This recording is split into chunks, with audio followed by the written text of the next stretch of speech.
Doujinshi es el término que se usa en Japón para referirse a todos los trabajos autopublicados y que normalmente son novelas ligeras, videojuegos y por supuesto manga. Los doujinshi se distribuyen en tiendas especializadas y en convenciones como el conocidísimo Comiket, que se celebra 2 veces al año y atrae una audiencia de más de 2 millones de personas. Estos trabajos pueden ser originales, pero lo más común es que sean parodias de franquicias o de series de anime o videojuegos populares, dividiéndose comúnmente en obras para todo el público y en obras de contenido erótico. Y como la mayoría de manga o jinshi son trabajos derivados, no existe un criterio uniforme para calificar su calidad, lo que hace difícil decidir qué cualidades debe tener un autor para sobresalir en este mercado. Pues algunos dicen que lo más importante es el nivel del arte y la capacidad del dibujante de imitar el estilo de la obra que está copiando. Otros opinan que lo más importante es que el mangaka sea capaz de crear historias originales, pero que sean armónicas con la trama y el entorno que se está parodiando. Como también hay quienes piensan que un buen doujinshi es aquel que es capaz de tomar los personajes de una serie popular para ponerlos en situaciones entretenidas, pero que son completamente diferentes a las que los somete su autor original. Pero para mí lo que distingue un doujinshi de calidad es que el mangaka sea capaz de tomar una serie ya existente y utilizar su elenco para crear una historia que tome elementos de la trama original, pero que los modifique o exagere para crear un relato interesante,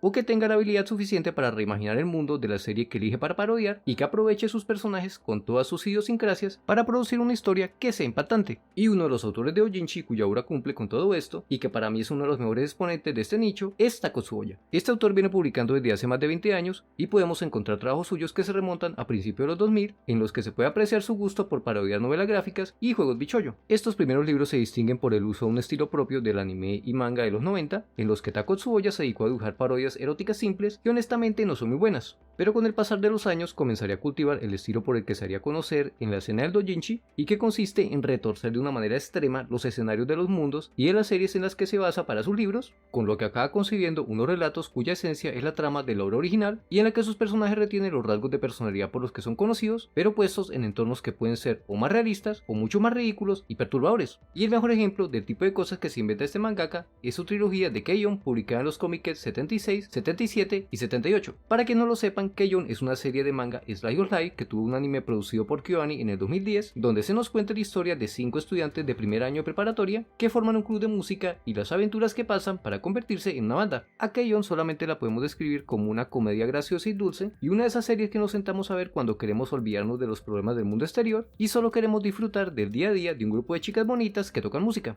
algo que es muy diferente al argumento concebido por Tako Tsuboya para su doujinshi basado en esta serie. Pues en los 3 libros que publicó sobre Keion, lo que se nos presenta es una continuación de la historia de las 5 protagonistas después de que se gradúan de la escuela secundaria, que es muchísimo más pesimista de lo que podríamos esperar del canon. Pues en el mundo que se imagina este mangaka, el personaje principal, que se llama Yui, es una genio con un inmenso talento musical que se convierte en un artista de talla internacional. Una carrera exitosa que se torna en un motivo de frustración para Susa y Mio, 2 de las otras miembros del antiguo club de música, quienes al contrario de Yui fracasan en sus intentos de seguir el camino de la música, por lo que Mio se vuelve un oficinista que después de meterse en una aventura con un tipo mayor que tiene mujer e hijos, acaba volviéndose una reclusa que se pasa sus días haciendo streams en paños menores para un público que lo único que hace es burlarse de su edad y de su apariencia física, mientras que Susa no consigue pasar de ser miembro de un grupo de idols mediocres y acaba siendo una de esas muchachas que toca música de anime vestida de cosplay en las calles de Akihabara. Y allí no se acaban las desgracias en las que Tako Tsuboya desfigura la alegre historia de Keion, pues Yui, al no ser capaz de manejar la presión de la fama debido a su comportamiento que evidentemente se encuentra dentro del espectro autista y a la soledad que experimenta por no tener cerca a sus amigas, termina cayendo en una depresión y fallece a sus 25 años debido a una sobredosis. A esto es lo que me refiero cuando les digo que este señor es uno de los mejores autores de doujinshi, pues elige una serie muy querida y con una premisa tan dócil como lo es Keion para concebir un relato con un carácter totalmente opuesto, pero que no se puede negar que es más realista e incluso algo plausible si tenemos en cuenta la personalidad de las protagonistas del anime que se mantienen en este doujinshi y que, si nos ponemos a pensar, no son las más saludables para tener en la vida cotidiana. No obstante, esta no es siempre la dirección que Tako Tsuboya sigue en sus trabajos, pues lo que hizo con una de mis series favoritas de toda la vida es todo menos realista. Esta serie es Girls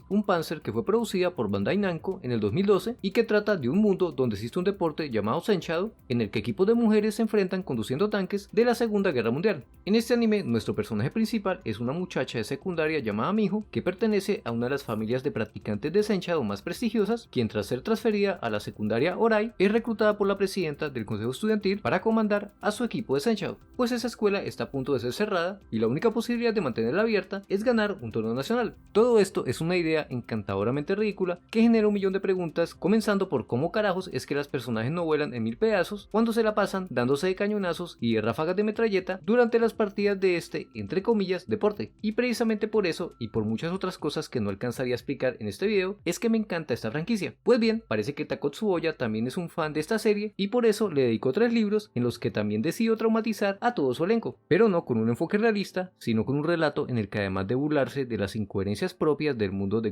Panzer, se le da por reescribir la historia para crear un drama bélico con el que se le da una explicación al origen del Senshou, pues en el mundo donde tiene lugar estos doujinshis también existe esta práctica, pero no como un simple deporte, sino como otra manera que las potencias mundiales escogieron para medir su poder militar tras el final de la Segunda Guerra Mundial. Y en este escenario es que se nos presenta a un amigo que sufre de un estrés postraumático tras ser prisionera de guerra después de perder una batalla de Senshou, quien justo como en la serie original es forzada a ser la líder del equipo de su nueva escuela, solo que esta vez se nos deja muy claro con una escena inspirada en Battle Royale que en estas batallas se usa munición de verdad y que una derrota significa la muerte. Así, Takotsuboya convierte Panzer en un brutal drama de guerra en el que estas lindas muchachas deberán pasar por un infierno inspirado en películas como Rescatando al Soldado Ryan, Enemigo al Acecho, Patton y Fury, y en el que además de describirnos los eventos que llevan a que nuestras pobres protagonistas deban luchar por su vida, se hace una crítica muy poco sutil a temas como la guerra de Irak y las atrocidades que se cometen en los conflictos armados modernos. Esta trilogía de manga está plagada de violencia y no muestra nada de compasión con las adoradas personajes de Panzer, y por eso es que muchos de los fanáticos del anime la detestan. Pero a mí de verdad me gusta mucho, pues tal y como lo dije al principio del video, yo creo que la genialidad de los doujinshi radica que entre sus páginas nos podemos encontrar con reinterpretaciones tan digamos únicas de nuestras series favoritas, que es algo que se le da muy bien a Takotsuboya, quien ha hecho esto mismo con otros títulos populares como Kankole, que es una serie de juegos de fantasía donde unas muchachas bonitas que son las representaciones antropomórficas de conocidos barcos de guerra japoneses batallan contra criaturas alienígenas que se han apoderado de los mares, pero que en los doujinshis de este artista se convierte en toda una crónica muy detallada de una Segunda Guerra Mundial imaginaria, donde las chicas barcos se convierten en soldados al servicio del ejército japonés que son lanzadas a la guerra contra las tropas aliadas, o como la serie Mahou Shoujo Madoka Mágica, en la que este autor transforma una historia que ya de por sí es bastante trágica, que en la década pasada redefinió el género de las chicas mágicas, en un cuento mucho más cruento, donde la pobre Madoka hace el papel de la víctima de un caso de homicidio muy famoso y pavoroso, en el que es sometida a toda clase de vejámenes a lo largo de más de 70 páginas. Son obras como estas las que hacen de la escena del doujinshi algo tan especial en el mercado del manga y de los cómics en general, y por eso tomen este video como una invitación a que se adentren en este mundillo, en el que autores como Takotsuboya desafían lo que se puede plasmar en un manga y juegan con los límites a los que se puede llevar la parodia de series y propiedades intelectuales que son amadas por millones de personas. Eso sí, siempre recordando que estos mangas son para adultos y que no son los más recomendados para quienes tienen estómagos débiles y que no soportan que les corrompan a sus queridísimas waifus. Espero que este video les haya gustado, y si es así, como siempre los invito a que le den me gusta al video, a que lo comenten para ayudar un poquito con el algoritmo y a que se suscriban al canal y que sigan leyendo mucho manga.